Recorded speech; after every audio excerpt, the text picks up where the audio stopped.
Waalaikumsalam. Sebab iman.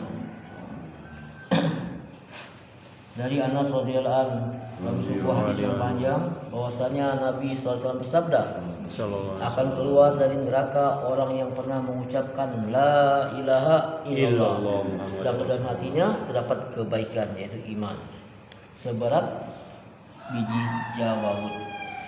Kemudian keluar lagi dari neraka orang yang pernah mengucapkan la ilaha illallah, sedangkan dalam hatinya terdapat kebaikan yaitu iman seberat biji gandum.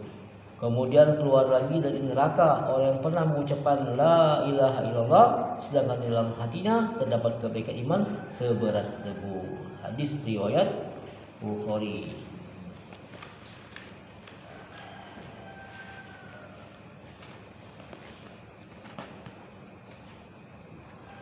Bab salat witir, bab salat wajib. Dari Farwah radhiyallahu anha berkata, Rasulullah ditanya, amal apakah yang paling utama? Bila menjawab, salat pada awal waktunya. Hadis riwayat Abu Dawud.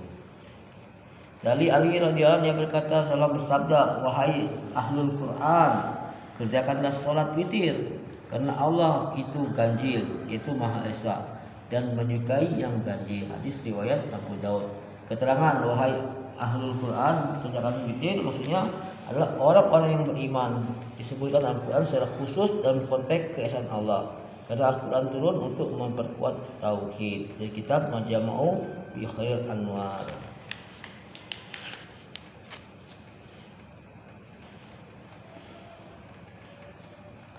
Bab Fadilah Al Karim.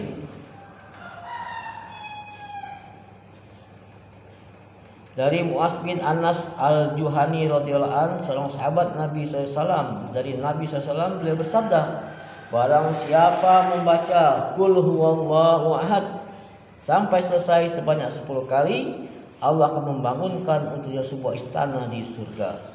Maka Umar bin Khattab radhiyallahu anhu berkata, kalau begitu aku akan banyak-banyak membacanya wahai Rasulullah.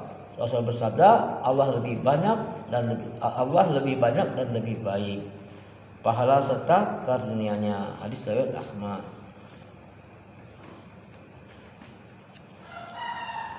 Bab doa dan zikir masyhur. Dari Umar bin Khattab radhiyallahu anhu yang berkata, Rasulullah bersabda, barang siapa tertidur sebelum menyaksikan hizisnya lalu membacanya pada waktu antara salat subuh dan salat zuhur, maka dicatat baginya seakan-akan ia membaca di malam hari. Hadis Muslim. Keterangan hizib adalah amalan yang ditetapkan seseorang atas dirinya sendiri sebagai amalan rutin berupa bacaan atau sholat. Dari kitab Sahrut Tibi.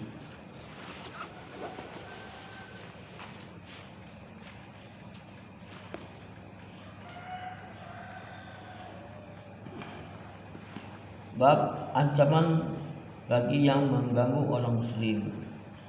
Dari Uqbah bin Amir radhiyallahu anhu ia berkata, sesungguhnya Rasulullah SAW bersabda, seorang mukmin itu saudara orang mukmin yang lain, maka tidak halal bagi seorang mukmin untuk membeli barang yang sedang dibeli saudaranya ataupun melamar perempuan yang sedang dilamar saudaranya sampai ia meninggalkannya. Hadis Muslim. Keterangan, tidak halal bagi seorang mukmin untuk membeli barang yang sedang dibeli saudaranya, yaitu dengan mengatakan kepada penjual, batalkan menjual belinya, aku akan beli barang itu darimu dengan harga yang lebih mahal. Ataupun melamar perempuan yang dilamar saudaranya, yakni jika seorang laki-laki melamar seorang perempuan lalu perempuan itu menerima dan senang kepadanya, maka tidak boleh lagi bagi laki-laki lain untuk melamar perempuan tersebut. Lalu apabila tidak diketahui bahwa ia menerima dan memang kepada laki-laki lain, maka tidak apa-apa melamarnya. Di kitab Fathul Mulhim. Bab ikhlas. Dari Abu Hurairah radhiyallahu anhu yang berkata, Rasul bersabda, sesungguhnya manusia akan dibangkitkan menurut niatnya. Insyaallah dinilailah apa yang telah dengar dan juga amalan kita sampaikan. Insyaallah. Pilih ambil. Belum, masih terus Ustaz Alamin.